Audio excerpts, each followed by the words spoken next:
कि हम दरियाई घोड़े की नस्ल लेने आए हैं। चुनाचे आज भी शाही घोड़ी इसलिए लाई गई है कि जब दरियाई घोड़ा उससे मिल लेगा तो शोर करके उसको भगा देंगे, क्योंकि दरियाई घोड़े का कायदा है कि मादा को मिलने के बाद जिंदा नहीं छोड़ता।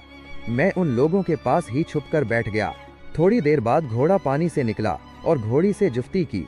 जब फारिग हुआ और घोड़ी को मारना चाहा तो हमने शोर मचाकर उसको भगा दिया। इसके बाद हम घोड़ी लेकर शहर आ गए। उन लोगों ने मेरा किस्सा बादशाह को सुनाया।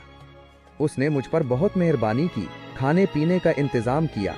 मैंने सब इलाका देखा, लोगों से मिला, वहाँ के रस्म रिवाज मालूम किए। फिर एक जजीरा देखने लगा जिसके मुताल्लिक मशहूर था कि वहाँ से खुद बखुद गाने की आवाज़ आती है।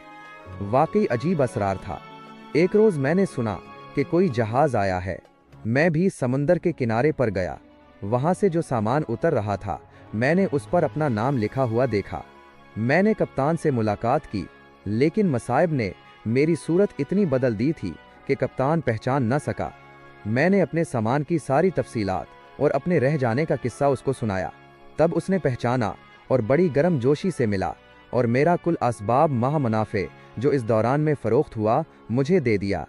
मैंने कप्तान को कुछ देना चाहा, मगर उसने इनकार कर दिया और कहने लगा कि खुदा का शुक्र है कि मैं तुम्हें जिंदा देख रहा हूँ और तुम्हारी अमानत तुम तक पहुँचा सका।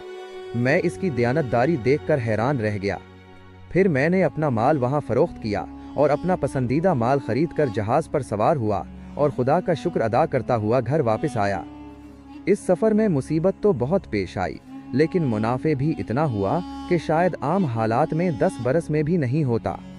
उसके बाद सनदबाद ने एक थैली दीनार की बूढ़े लकड़हारे हिंदबाद को दी और कहा कि कल फिर आना, अपनी बाकी दास्ताने ज़िंदगी भी सुनाऊंगा। रुपया पाकर बूढ़ा खुशी खुशी घर गया। सिंदबाद का दूसरा सफ़र। अगले रोज़ अच्छा लिबास पहनकर वक्त मुकर्ररा पर सनदबाद के महल में पहुंचा। सनदबाद ने अपने दूसरे सफ़र का हाल सुनाना शुरू किया।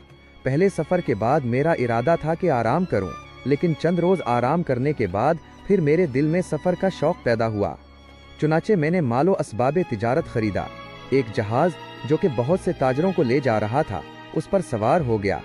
हम हफ्तों सफ़र करते रहे, बहुत से जजीरों में माल फ़रोख्त किया, वहाँ का माल ख़रीदा और आगे की तरफ रवाना हुए। मैंने हफ्तों में काफ़ी मुनाफे हासिल कर लिया था। एक रोज़ हम कई दिन के सफ़र के बाद एक वीराने जजीरे के करीब पहुँचे और सोख्ता फल हासिल करने के लिए वहाँ ठहर गए। मैं दूर तक जजीरे की सैर करता हुआ निकल गया। मैं अपने ख्यालात में ऐसा महव था कि याद ही न रहा कि साहिल किधर है। घबरा कर लौटा, लेकिन तमाम दिन फिरने के बावजूद भी